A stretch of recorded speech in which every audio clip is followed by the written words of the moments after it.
3 mois après ma naissance, le 11 février, Marie s'est invitée dans ma vie, à la demande de ma mère, pour sauver son enfant.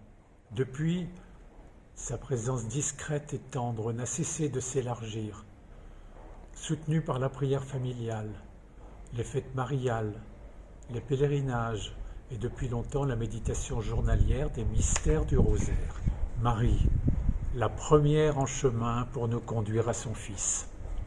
Bonjour, je m'appelle Paul, j'ai 8 ans, je suis en CE2. J'aimerais bientôt recevoir Jésus dans mon cœur et je prie souvent Marie pour qu'elle m'aide parce que c'est la mère de Jésus. Quand elle m'aide, je suis sûre que je suis sur le bon chemin. Je suis née dans une famille moitié catholique et moitié protestante. Donc je connaissais le nom de Marie, mais pas beaucoup de plus. Un jour, j'ai allumé ma radio et je suis tombée sur le chapelet de Radio Notre-Dame à Lourdes. À partir de ce jour-là, Marie est devenue intégralement une partie de ma vie. Elle m'a transformée complètement. C'est Marie qui m'a appris vraiment comment prier à Jésus, comment prier à Dieu, comment prier l'Esprit Saint, tout en douceur. Et c'est vraiment en méditant chaque jour le chapelet que j'apprends petit à petit quelque chose de différent. Mon souhait vraiment, c'est de pouvoir visiter chaque lieu d'apparition en France, car je crois que c'est des lieux vraiment de transformation, de conversion, et des vrais cadeaux nous attendent. Marie, elle attend le oui de tout le monde, mais elle n'impose pas. Donc, si vous dites oui, je suis certaine que vous auriez la présence de Marie dans votre vie. Ça suffit de juste une toute petite oui. Lorsque j'ai pris ma retraite, je souhaitais intégrer un groupe de prière. La dimension prière en groupe permet d'élargir notre prière par les échanges et les intentions présentées. La dimension prière individuelle m'apporte une aide pour la prière quotidienne. Faisant partie de l'équipe obsèques, la rencontre des familles permet de les inviter à se tourner vers Marie pour les accompagner dans l'espérance.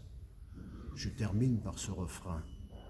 Ô Marie, prends nos prières, purifie-les, complète-les, présente-les à ton Fils. Je fais partie des équipes du Rosaire depuis 2018. Je suis recommençante depuis cette date-là et j'ai donc dû réapprendre à prier. Je suis maman de 2 enfants, je suis chef d'entreprise et j'ai besoin de mes prières quotidiennes. J'ai besoin de savoir qu'elle est là dans mon cœur, j'ai besoin de savoir qu'elle m'éclaire, qu'elle me guide dans chacun de mes pas, dans mon parcours de foi, dans mon parcours de couple, dans mon parcours de maman. J'ai besoin de sentir sa présence. J'ai découvert les mystères du rosaire. Pour moi, ça a été un vrai bonheur, une vraie source d'enrichissement. C'est l'outil le plus merveilleux qui soit pour donner à Marie une prière universelle qui nous unit à elle de façon tellement belle. Et on a l'impression d'être dans ses bras, d'être lové et de pouvoir enfin commencer ce chemin de foi, ce parcours qui nous unit tous, tous les chrétiens, vers son Fils, vers Jésus. Marie, présente dans notre vie commune depuis presque 50 ans. Bien souvent, nous l'avons invoquée, appelée à l'aide avec ferveur par une neuvaine, parfois dans des circonstances familiales douloureuses. Toujours, elle a répondu. Sa parole à Cana, faites tout ce qu'il vous dira, nous met en confiance dans notre vie de tous les jours. Et, avec le Magnificat de Marie, nous rendons grâce pour toutes les joies reçues.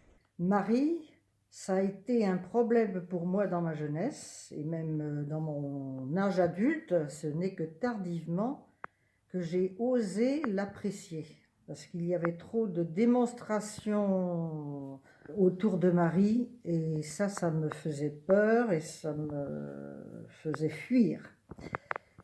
Et ce n'est que dans mon âge de retraité et même un peu plus loin que je me suis dit, mais la pauvre, elle y est pour rien, elle n'a rien demandé.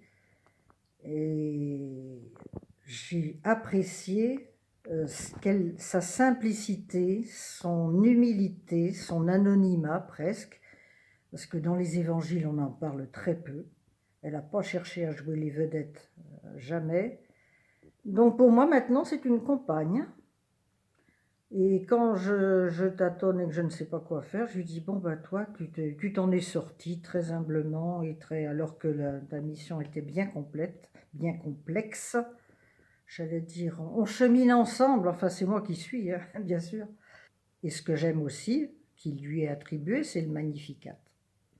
Et là, pour moi, c'est splendide.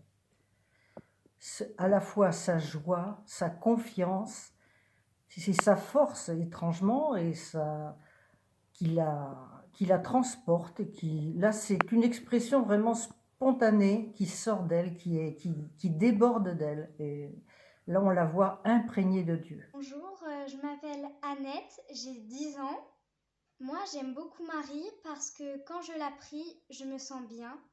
Quand je pense à elle, je suis rassurée. J'ai l'impression que c'est ma maman, mais du ciel. Du coup, quand je dois faire des efforts, j'ai vraiment l'impression qu'elle m'aide.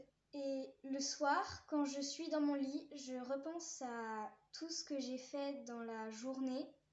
Je fais des Je vous salue Marie et je suis sûre qu'elle va m'accompagner.